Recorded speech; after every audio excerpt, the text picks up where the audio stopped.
Hello, friends. This is Dave Hurwitz, executive editor at ClassicsToday.com, here with the greatest recordings ever. And today, we're seizing the bull by the horns. Well, not really. I mean, it's not a big deal, but it is. Actually, we're talking about Anton Webern, or Anton von Webern, or I don't know, however he did his last name. Just Webern will do, I think. And this is the one. The Cleveland Orchestra, conducted by Christoph Dohnányi. Now, there are a lot of reasons why this is one of the greatest recordings ever. First of all, Webern, gets a lot of acknowledgement in the musical history books as like famous, and because he was one of those 12-tone guys. And if you don't like atonal music, you're not going to like Webern. But Webern was really a very special character in the history of music. One of the problems historically, I think that people had with the whole 12-tone serial revolution, such as it was before it petered out and disappeared utterly, which it sort of has done, was that it was really a short period of time. And if you look at the three initial avatars of the method, that is Schoenberg, Berg, and Webern, they basically did everything there was to do with it. And if it had ended there and then people had gone on to do other things, I think their reputation would have been much higher because their uniqueness would have been more discernible. And I also think for that reason, actually more digestible as well. Because when you think about it, the three composers kind of encapsulated all the different directions that made sense to go with his technique. Schoenberg, of course, was the visionary and the radical and the guy who liked to upset the apple carts. And he started out with free atonality and totally chromatic music. Then he invented the 12-tone method. And then afterwards, his works were all, in a way, it was really had nothing to do with like where history was going. It was all about his own inner artistic evolution. And so, every work is different from every other work, and all of them are difficult because Schoenberg was not an easy character, and his music isn't easy, whether it's tonal or atonal, it's challenging. That was Schoenberg. He was the guy who takes you by the scruff of the neck and gives you a good shake. It was disturbing, everything he did. Berg was the romantic. He showed us what you might call the more luscious, lyrical, approachable, nice side of atonality and 12-tone composition. Not that Wozzeck and Lulu are nice. I mean, they're not nice, but they're popular. Among opera people and classical music people, they are extraordinary works of direct emotional communicativeness. Webern is just the opposite of that. Webern is the classicist, the theorist, the Bach, if you want to call him, of the group, the guy who was fascinated with the possibilities of the more, let's say, theoretical aspect of it, less than the immediately emotive aspect, although he had that phase.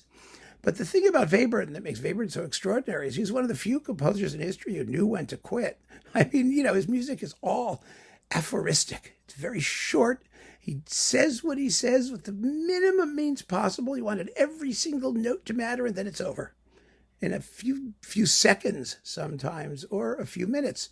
And that makes his music, I think, rather easy to deal with because nothing lasts very long. You may be puzzled by it, but it's not hard. It doesn't make huge demands on your time. And it's extraordinarily carefully written. It's amazing in that respect. Now, why is this one of the greatest recordings ever? Well, first of all, it's simply the best played Webern you'll ever hear in your life. There were a few prior Webernians and Webern discs that are really, really exceptional. They're very, very good. Karajan made a wonderful Webern disc with not as much stuff in here. This has much more stuff in it. And Karajan focused basically on the earlier free atonal works, which are a little bit more expressively, immediate. Let's put it that way. Boulez is the great Webernian of our time, supposedly. Cats chasing each other, sorry. Because, he did it twice. He did it for Sony, and then he did it for Deutsche Grammophon, complete Webern editions. And he was really a wonderful guy to do that because God knows he knew the music. He really did. But as an interpreter, believe it or not, interpretation matters. He was a little bit less sensitive than Dohnányi. I think his orchestras, he had the Berlin Philharmonic for his DG remakes, which was, of course, they're no slouch. And they'd done the music or some of it with Karajan. So, it was not like they can't play Webern. They can, and they can play it very well. But I don't think Boulez brought much to the ticket. Let me put it that way. I mean, accuracy was his thing. And that's what you got. You got an accurate performance of Webern. And for that reason, it's useful. And because they're complete editions of like everything else you did, aside from just, the orchestral pieces, they're valuable. They're definitely valuable. But, Dohnányi was one of the greatest interpreters of the Second Viennese School. He did plenty of Schönberg. He did the two Berg operas, remember? He did Webern. And he did it in the most clever possible way because originally this stuff was coupled with Mozart symphonies. Now, I am not a big fan of doing Mozart and First Viennese School and Second Viennese School. They don't go well together. They really don't. Even on disc, it's kind of silly.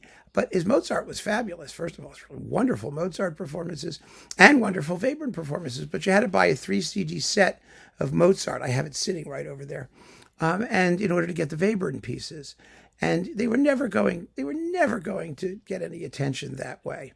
I mean, really, they weren't. I mean, you can't say, oh, go buy Mozart's G minor symphony because you're going to get this really amazing performance of the Webern 6 pieces for orchestra.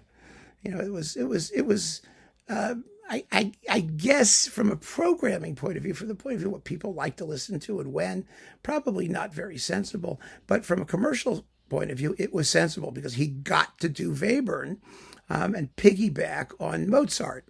And of course, the Cleveland Orchestra under Sell had done amazing Mozart, and so he was sort of he talked the label into it somehow. But the label got its revenge. Decca treated the Cleveland Orchestra recordings under Dohnányi like garbage, particularly at the end of their relationship when everything was going crazy. And part of it was Dohnányi's fault. Remember, he was recording a ring cycle.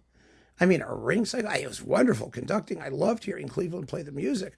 He did Rheingold and Walküre, and the rest of it never got made. I mean, it got canceled.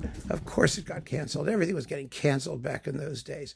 And there were a bunch of Cleveland recordings of mostly contemporary music and a lot of American music of Verez and Ives and stuff like that were getting released, and they got released in Europe. They weren't even released in this country. And I remember I was speaking to the general manager of the Cleveland Orchestra, saying to him, "What the hell? These Cleveland Orchestra recordings are coming out. What's going on?" And he was saying to me, "Well, I don't know. Decca doesn't tell me anything. I have no idea what they're doing or why." And these things were issued and deleted instantaneously. And this was one of them, because what they did was they took all the Webern stuff from the Mozart symphonies and they put it on a separate CD.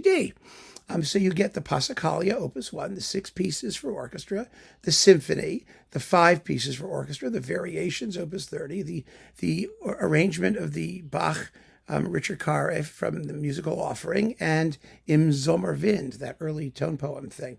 And it's all here. And it's all fabulous. And it's all extremely well recorded. One of the things that makes this so wonderful is that a lot of what Webern does happens at very low dynamics, really low dynamics. It's very, very quiet, and there's a lot of detail that's happening, and you hear it here, which is really rather nifty. I mean, you've got all of this fabulous stuff happening at very subdued dynamic levels, very softly. You need quiet. Sometimes there are little performance noises, things. Every one of them, you may just want to scream. All performances have them. All recordings have them. There's nothing you can do about it. Can you ever have a quiet enough ambience to do Webern? Probably not. You should be performed in a total vacuum. That would be ideal, probably. But Dohnányi is such a powerful interpreter of this music. He obviously feels it. He himself is something of a classicist. He's not like a, let it all hang out, spontaneity, romantic type guy. And Webern doesn't require that. Webern requires the precision and what I call elegance, meaning there's shape to everything that happens in these performances that may just turn you on to the guy. Because, you don't want to play Webern every day. He's not what, Gramophone used to say, this isn't a performance of Tchaikovsky's Pathetique for regular daily listening. As if you wanted to listen to Tchaikovsky's Pathetique regularly every day, right? I mean, some things should be special. Some things should be reserved for the moments when you really are in the mood for it. Webern, I think, is one of those. I don't come home from a busy day at the office and say, oh, God, I need to hear the Webern variations. First of all, by the time I put it on, they're over. So what's the point? It's too much effort. Second of all, you've got to be ready for it. You've got to be able to sit down and focus and concentrate. And I don't mean concentrate in a way like you think of every note by note. Ooh, well, what does this note mean? What does that note mean? What is it? I mean just the opposite. I mean you just open yourself to the music and let it happen and see what strikes you while it's playing. And you'll find, if you do that there are wonderful things. And even, his most austere late works, like the symphony or the Opus 30 variations and things like this, really kind of remarkable stuff. It really is. And this recording of it, I think, really blows away the Boulez's, both of them. Because the first one, they were done with like the BBC Symphony and stuff like that. I mean, he didn't have the best orchestras. And even Boulez couldn't make not the best orchestras, the best orchestras. And when he remade everything with Berlin, it's all good. It's all good, decent, solid stuff. But I think for imaginative exploitation of timbre, and imagination is part of everything. You need to have imagination. Dohnányi and Cleveland are non-pareil. Absolutely non-pareil, making this, I think, one of the greatest recordings ever. Give it a listen and see if you don't agree. It's really exceptional. If you can still find it, of course. Some of you have already said, well, are you going to do discs that are all in print? I can't. I don't know what's in print, what isn't in print, whether it's going to be in print and how it's going to be in print, whether it's coming back. I will say this. There's a Dohnányi Cleveland box coming from Decca.